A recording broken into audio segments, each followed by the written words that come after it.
మిత్రమా, ఈ ప్రపంచంలో ఎంత పెద్ద కోటీశ్వరుడైన కావచ్చు, తన దగ్గర ఉన్న కొన్ని కోట్ల ధనం కావచ్చు, పంచుతూ పోతే నెలలో, సంవత్సరాల్లో, 10 సంవత్సరాలకు మొత్తం డబ్బు ఖాళీ అవుతుంది.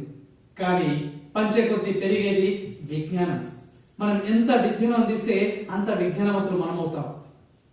మిత్రమా, ఒక కోటీశ్వరుడు 1000 మంది కోటీశ్వరులను, 100 మంది కోటీశ్వరులను తయారు చేయకపోవచ్చు. ఒక లక్షాధికారి 100 మంది లక్షాధికారులను తయారు చేయకపోవచ్చు. కానీ ఒక విద్యావంతుడు లక్షలాది మంది విద్యావంతులను తయారు చేయవచ్చు. మిత్రమా, ఇది కాకుండా ఘోరంత ఇచ్చి కొండంత పొందేది ఇంకోటి ఉంది. అదే మిత్రమా, ప్రేమ. మనం ఎదుటి వాళ్లకు ఘోరంత ప్రేమను అందిస్తే కొండంత ప్రేమను వాళ్ళు మనపై కురిపిస్తారు. మిత్రమా, ఒక చిన్న ఉదాహరణ ద్వారా, ఒక చిన్న కథ ద్వారా అది మీకు వివరించే ప్రయత్నం చేస్తాను. ఒక గ్రామంలో అత్త, కోడలు, కొడుకు అంటే భార్య భర్తలు, వాళ్ళ తల్లి, ముగ్గురు జీవించేవాళ్ళు. ఆ అత్తకు కోడలకు మధ్యన సంధి సరిగా కుదరక వాళ్ళ మధ్య గొడవలు జరుగుతున్నాయి. గొడవలు ఎంతగా అంటే ఆమె అత్తగారింటిని వదిలి పుట్టింటికి వెళ్ళిపోవాలి, ఇక ఈ ఇంటితో నాకు ఎటువంటి సంబంధం లేదు అనే స్థాయిలో గొడవలు జరిగేసాగి భర్త దగ్గర పర్మిషన్ తీసుకుంది. నేను వెళ్ళిపోతాను అని చెప్పేసి తల్లిగారింటికి బయలుదేరింది. ఆ అమ్మాయికి తల్లి లేదు కాబట్టి సరాసరిగా మేనమామ ఇంటికి బయలుదేరుతుంది. వాళ్ళ మేనమామ నాటు వైద్యం చేస్తారు. వెళ్ళి మేనమామ దగ్గర, మామయ్య నన్ను అలా అన్నారు మామయ్య, వాళ్ళు ఇలా అన్నారు మామయ్య, నన్ను రాత్రి రంపన పెట్టారు మామయ్య, నేను సంతోషంగా, ఆనందంగా, హ్యాపీగా పడుకోక, నిద్రపోక ఎన్నో రోజులైంది మామయ్య అని చెప్పి సో అంటూ తన యొక్క గోడను, తన యొక్క బాధను వాళ్ళ మామయ్యకు వివరించే ప్రయత్నం చేసింది. ఇదంతా విన్నటువంటి మామయ్యకు బాగా కోపం వచ్చింది. అవునా, నిన్ను అలా అన్నారా, అంత బాధ పెట్టావా తల్లి, అంత టార్చర్ భరించావా తల్లి, వదిలే ప్రసక్తి లేదు తల్లి, నువ్వు వదిలినా నేను వదలను అని చెప్పేసి మామయ్య అంటాడు. మామయ్య అన్న మాటలకు ఊతం వచ్చినటువంటి ఈ అమ్మాయి ఇంకా ఎక్కువగా ఏడవసాగింది. సరే తల్లి, ఏం చేద్దామంటావు అని అడుగుతాడు. ఏం లేదు మామయ్య, ఆ ముసలిని చంపేద్దాం మామయ్య, నన్ను బాగా బాధ పెట్టింది మామయ్య, నాకు టార్చర్ పెట్టింది మామయ్య, నేను తప్పిపోలేకపోతున్నా మామయ్య, చంపేస్తాను మామయ్య అంటాడు. సరే చంపేద్దాం, నేను అంతగా బాధ పెట్టినటువంటి ఆమె నేనేది పోతా, చంపేద్దాం. ఎలా, నన్నేం చేయమంటావు అనేసరికి, ఏం లేదు మామయ్య, మీరు నాటు వైద్యం చేస్తారు కదా మామయ్య, ఏదో ఒక విషయం ఇచ్చేస్తే మామయ్య, చంపేద్దాం మామయ్య, చంపేస్తాను మామయ్య అని చెప్పేశారు. సరే చంపేద్దాం తల్లి, నేను వెతుకుతున్నాను అని చెప్పేసి మందులను వెతుకుతూ, అవును తల్లి, ఈ రోజు నేను ఇస్తున్నటువంటి ఈ విషయాన్ని తీసుకెళ్లి మీ అత్తయ్యకి పెడతావు, రేపు పొద్దున మీ అత్తయ్య చనిపోతుంది. కానీ చుట్టుపక్కల వాళ్ళు ఏమనుకుంటారు, దుఃఖలాగా ఉండే ఒక్క రోజుకు కోడలు తల్లిగారింటికి వెళ్ళింది, వచ్చిన మర్నాడు తెల్లారి చనిపోయింది, ఏదో మందో మాకు తెచ్చి పెట్టింది, అందుకే చనిపోయిందని చెప్పేసి నీ పైన చెడు ఇంప్రెషన్ వస్తుంది తల్లి. అందుకే ఒక్క రోజుతో కాకుండా డైలీ కొంచెం రోజు రోజుకు ఆరోగ్యం క్షీణిస్తూ నెల రోజుల్లో చనిపోయేటువంటి విషయం ఇస్తా, ఓకేనా అంటే, ఓకే మామయ్య, మీరు ఎలా చెప్తే అలా మామయ్య, ఎందుకంటే మీరే మామయ్య నా మంచి కోరేవాళ్ళు మామయ్య, మీరు ఎలా చెప్తే అలా చేద్దాం మామయ్య అని చెప్పేసి ఇవ్వసాగింది. వెంటనే అతను ఒక పౌడర్ను తీసి కాగితంలో ప్రే కట్టించేసి ఆ అమ్మాయి చేతికిస్తాడు. అమ్మాయి సంతోషంగా తీసుకుంటుంది. తీసుకోగానే తీసుకుని వెళ్తుంటే, అమ్మాయి నీకు ఒక హెచ్చరిక, అదేంటంటే నువ్వు ఇస్తున్నది విషయం కాబట్టి ఎంతో ప్రేమగా ఇవ్వు, నమ్మవరకు మీ అత్తయ్య గురించి 10 మందికి మంచి మాటలు చెప్పు, మీ అత్తయ్యకి ఏదైతే నచ్చదో, మీ అత్తయ్య ఏదైతే నొచ్చుకుంటుందో అటువంటి పనులు చేయకు అని చెప్పేసి చెప్తాను. ఎందుకు మామయ్య, నన్ను ఇంతగా టార్చర్ పెడుతుంది మామయ్య, అయినా కూడా దాని గురించి ఎందుకు మంచిగా చెప్పాలి మామయ్య అని చెప్పేసి మళ్ళీ తన బాధను చెప్పసాగింది. అయ్యో పిచ్చి తల్లి, ఇప్పుడు చేస్తున్నా ఏమో తెలుసా, హత్య చేయబోతున్నావే తల్లి, నువ్వు హత్య చేస్తున్న సాక్ష్యాలు ఉండదు కదా, అందుకే ప్రేమగా నటించు అని చెప్పేసి చెప్పసాగింది. అవును కదా, నేను హత్య చేయబోతున్నాను కదా, సరే మామయ్య, నువ్వు ఎలా చెప్తే అలా మామయ్య, అక్కడ మా అత్తయ్యకు నొప్పించుకునేటువంటి పనులు ఏమీ చేయను, మా అత్తగారి గురించి అందరికీ మంచిగా చెప్తాను, మా అత్తయ్యకు నచ్చిన పనులు చేస్తానని చెప్పేసి వెళ్తుంటది. ఇంకో విషయం, మీ అత్తయ్యకి ఎటువంటి ఆరోగ్య సమస్యలు లేవు కదా అంటే, ఉన్నాయి మామయ్య, తనకు ముఖాల నొప్పులు అని చెప్పేసి పానం తింటుంది మామయ్య. సరే, ఈ మందు కలిపేటప్పుడు ఎవరైనా చూస్తే జాగ్రత్త, ఎవరైనా చూస్తే ఒకవేళ మీ భర్తే చూశాడనుకో, ఇది ఏమి అని అడిగితే ఏం చెప్తావు, ముఖాల నొప్పులకు మందు అని చెప్పు, దీన్ని ప్రతిరోజు పాలలో కలిపియు అని చెప్పేసి చెప్తాడు. సరే అని చెప్పేసి సంతోషంగా మళ్ళీ అత్తగారింటికి వస్తుంది. కోడలు చూసినటువంటి అత్త, వచ్చింది ఇక మహారాణి, తిప్పుకుంటూ వచ్చిందా, వచ్చావా అని చెప్పేసి, వచ్చాను అత్తయ్య, అక్కడికి వెళ్ళాను తప్ప మీరే గుర్తుకొచ్చారు మా అత్తయ్య అని చెప్పేసి కోడలు సమాజం చెప్తుంది. ఆహా నాటకాలు ఆడకు, నేను గుర్తుకొచ్చినాడు గుర్తుకు అని చెప్పేసి అక్కడికి వెళ్తుంది. ఈ విషయాలన్నీ కూడా ప్రతిరోజు చుట్టుపక్కల వాళ్ళు చూస్తూనే ఉన్నారు.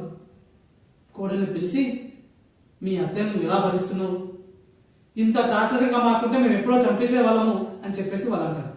అప్పుడు ఈమె అనుకుంటుంది, పిచ్చిదానా నేను చేసే ఇప్పుడు అదే అని చెప్పేసి మనసులో అనుకుని, అయ్యో అలా అనకండి, మా అత్తయ్య మాకు దేవత, తను అలా గలగల తిడుతుందే తప్ప మనసు మాత్రం విన్నా, ఆమె ఏమి చేసిన మా మంచి కోసమే, ఆమె అలా తిట్టినా కూడా మా మంచికే, ఆమె అప్పుడు దాచిపెట్టినటువంటి సొమ్మే కదా మేము కూర్చొని తింటున్నది, ఆమె ఏది చేసినా మా మంచికే అని చెప్పేసి ఆమె గురించి మంచి మాటలు చెప్తుంది. అది విన్నటువంటి సుబ్బాయి అమ్మాయి ఇంటి వెంకాయ అమ్మాయి ఇద్దరు వచ్చేసి ఈ అమ్మాయి వాళ్ళ అత్తలు చెప్తారు, అవును నువ్వు నీ కోడలు అంతా ఆడిపోసుకుంటావు కదా, మీ అత్తను అలా తిడతావు, మీ కోడల్ని అస్తమానం అలా తిడతావు కదా, నీ కోడలి గురించి ఏమందో తెలుసా, మా అత్తయ్య చాలా మంచిది, తను అలా గలగలా తిడుతుందే తప్ప మనసు మాత్రం విన్నా, ఆమె ఏమి చేసినా మా మంచి కోసం చేస్తుంది, నన్ను ఒక కూతురులా చూసుకుంటుంది అని చెప్పేసి నీ గురించి అర్థమించి చెప్తుంది. నువ్వు ఇలా అంటే అవునా అలా అందా, అయినా నేను చేసేది కూడా వాళ్ళ మంచి కోసమే కదా అని చెప్పేసి కోడలు అన్నటువంటి మాటకు సపోర్ట్ గా తను మాట్లాడింది, వాళ్ళ అక్కడికి పంపిస్తుంది. కానీ మనసులో మాత్రము ఏదో ఒక కోశాన సంకోచం ఉంది, నిజంగా అందా అని చెప్పేసి కోడలు ఏం చేస్తుందా అని చెప్పేసి వెళ్ళి చూసేసరికి కోడలు వంటగదిలో తన పనులు తను చేసుకుంటుంది. అత్తయ్య గారిని చూసి ఇక లేని ప్రేమ ఉడకపోయాలి కదా, అత్తయ్యని చూసి అయ్యో అత్తయ్య మీరు ఇలా వచ్చారు, నేను కాఫీ టీ ఏమైనా కావాలా అని చెప్పేసారు, ఏ వద్దులే అని చెప్పి తిప్పుకుంటూ మళ్ళీ బెడ్రూమ్కి వెళ్తుంది. ఆ అత్తయ్యని అనుసరించి అత్తగారు మీరు అలా ఊరికే అస్తమానం తిరగకండి, అసలే మీకు ముఖాల నొప్పులు అని చెప్పేసి మాట్లాడుతుంది. సరే అని చెప్పేసి పడుకుంటుంటే అత్తయ్య మీకేమైనా తిరుమల చేసానా, మీకు ఇష్టమైన ఆహారం ఏదైనా వండించానా అని చెప్పేసి అడుగుతుంది. అప్పుడు నాకేమి ఇష్టం లేవే, తోటకూర పప్పు ఇంత వంకాయ వేపునంటే ఇష్టం, అయినా వద్దులే అని చెప్పేసి తిప్పుకుంటూ పడుకుంటుంది. అదెంత పని అత్తయ్య క్షణంలో చేసి తీసుకొస్తా అని చెప్పేసి వంట ముట్టాక అక్కడ వచ్చేసి తోటకూర పప్పు వంకాయ వేపుడు చేస్తుంది. చేస్తూ అనుకుంటుంది, చావు తిరిగి చేస్తావు కదా, ఎంత నెల రోజులే కదా అనుభవించేది, నెల రోజులు నువ్వు కథ నీకేం కథ దుకాణం అని చెప్పేసి టక వండేసి వడ్డిస్తుంది. అప్పుడు అత్తయ్య నాతో నువ్వు తినవా అంటే లేదత్తయ్య మీరు పెద్దలు మీరు తినండి, మీకు ఏమైనా వస్తువులు కావాలో మీరు తెచ్చి పెట్టాలి కదా, నేను మీరు తిన్న తర్వాత తింటానని చెప్పేసి దగ్గర కూర్చొని కోసరి వడ్డిస్తుంది. వడ్డిస్తప్పుడు మాస్టర్ తిను, ఇదే నీకు లాస్ట్ అనుకో, ఇదే తినేగా, నువ్వు ఎలాగో తినే నెల రోజులతో చనిపోతావు కదా అని చెప్పేసి మనసులో అనుకుంటుంది. అత్తయ్య గారు తింటున్నారు. తినుడైన తర్వాత అమ్మ చాలా చక్కటి వంట చేసావమ్మా, చాలా రోజులైందమ్మా ఇంత రుచికరమైన వంటలు తిని కడుపు నిండా తిన్నాను అని చెప్పేసి వెళ్ళి బెడ్రూమ్కి వెళ్తుంది. ఇవన్నీ టక్ సర్దేసి మళ్ళీ బెడ్రూమ్ వైపుకి వెళ్ళి అత్తయ్య మీ కాళ్ళు వస్తున్నాయి కదా, నేను కాళ్ళు ఒత్తుతానని చెప్పేసి కాళ్ళు ఒత్తుతూ అత్తయ్య గారు నేను మీకోసం ఒక నూనె తీసుకొచ్చాను, మీకు ముఖాల నొప్పులు అన్నారు కదా, అది రాస్తే మీ ముఖాల నొప్పులు తగ్గుతాయి అని చెప్పేస్తే సరే ఏది తీసుకురానేసరికి ఆ అమ్మాయి టకటక వస్తుంటారు. మనసులో అనుకుంటుంది అత్తయ్య, ఏంటి తల్లి గారింట్లో కూడా నా గురించి ఆలోచించిందా, నా ముఖ నొప్పుల గురించి ఆలోచించిందా, పిచ్చి దాని గురించి నేను ఎంత బాగా మాట్లాడాను, ఎన్ని బాధలు పెట్టాను, ఇది ఎంత మంచిది అని చెప్పేసి మనసులో అనుకుంటుంది. ఈ అమ్మాయి నూనె తీసుకొచ్చేసి మొక్కలకు రాకేస్తుంది. ఇక ఆ రోజు రాత్రి నుండి స్టార్ట్ చేస్తుంది. పాలలో మామయ్య ఇచ్చిన విషయం జరుగుతుంది, కలిపి తెచ్చి అత్తయ్య ప్రేమగా తాగుతుంది. 2 రోజులు కలిసి 3 రోజులు కలిసి 4వ రోజు నాడు ఈ ముసలామి అత్తమ్మ ఈ కోడలు చూపిస్తున్న ప్రేమను ప్రతిరోజు గమనిస్తూ దాసోహమవుతుంది. వెంటనే ఏం చేస్తుంది, ఒక 7 రకాల పట్టు చీరలు తీసుకొచ్చేసి బెడ్ పై పడేసి అమ్మాయి ఇవి కట్టుకో, ఇవి నీకోసమే అని చెప్పేసి, అయ్యో అత్తయ్య నాకెందుకు అత్తయ్య, నీకు కాకపోతే ఎందుకే పిచ్చిదానా, ఇవన్నీ నీకే, రోజు ఒకటి కట్టుకొని నాకు కనిపించు అని చెప్తారు. అత్తయ్య నాకెందుకే, అయిపోయిన ప్రాణం నువ్వు కట్టుకో, నేను ఒకటి కట్టుకొని నాకు కనిపించు, నువ్వు ఆనందంగా ఉంటేనే నేను ఆనందం అని చెప్పేసి కన్న తల్లి ప్రేమను ఆ కోడలి పైన చూపిస్తుంది. కానీ కోడలు లోపల కపట ప్రేమను నటిస్తూ ఇంకెన్ని రోజులు, 4 రోజులు అయిపోయాయి, ఇంక 26 రోజులే పోతావు, పోయే ముందు నీకు బాగా మంచి బుద్ధులు వస్తుంది పోని అని చెప్పేసి అది తీసుకుంటుంది. 5వ రోజు 6వ రోజు 7వ రోజు 20 రోజులు గడుస్తున్నాయి. ఈ అత్తమ్మ మనసులో మార్పు వస్తుంది. కోడలు చూపిస్తున్న ప్రేమకు దాసోహం అవుతుంది. ఆ బజార్ వెంబడి ఆ వీధి వెంబడి ఏ బండి పోయినా, ఏ బట్టల దుకాణం బట్టల బండి పోయినా, ఏ పండ్ల బండి పోయినా, ఏ దాన్ని పోయినా ఆపడం, అమ్మాయిని విలవడం, కొనివ్వడం, ఆపడం, అమ్మాయిని విలవడం, కొనివ్వడం, ఎంతకంటే తన కూతురు కంటే ఎక్కువగా ప్రేమించడం మొదలుపెట్టింది. ఈ అత్తమ్మ చూపిస్తున్న ప్రేమకు కోడలు దాసోహం అవుతున్నది. అసలు ఏం చేయాలో అర్థమవుతలేదు.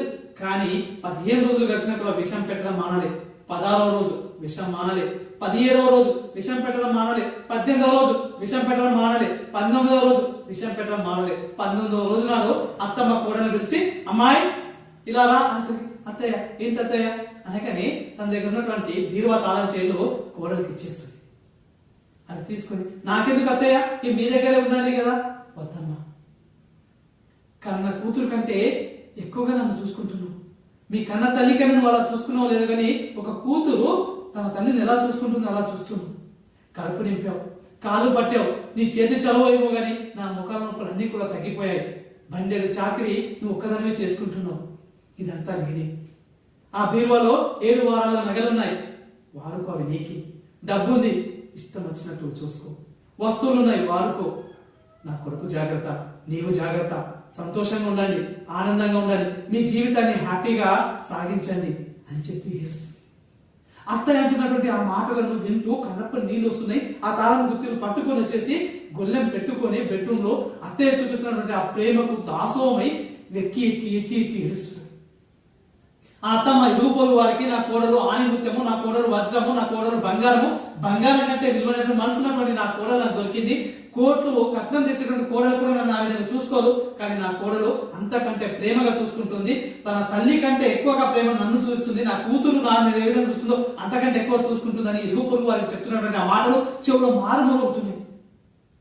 ఆ వీధి వెంబడి ఏ బండి పోయినా అన్నిటిని ఆపడం ఈ అమ్మాయితో కొనించడం, అన్నిటిని ఆపడం అమ్మాయి కొనియడం, అవన్నీ చూస్తుంటే అమ్మాయికి ఆ మొత్తం దృశ్యం అంతా టీవీ చూస్తున్నట్టు, ఒక సినిమా చూస్తున్నట్టు కళ్ళ ముందు దృశ్యం కనబడుతుంది. ఆ అత్తమ్మ చూపిస్తున్న ప్రేమ దాసోహం అయిపోయింది. ఎక్కి ఎక్కి ఏడ్చింది. ఆ రాత్రి మొత్తం ఏడుస్తూ తెల్లవారు లేవగానే బ్యాగు చదువుకొని అత్తమ్మ నేను మా పుట్టింటికి వెళ్తానని చెప్పేసి చెప్పడం జరుగుతుంది.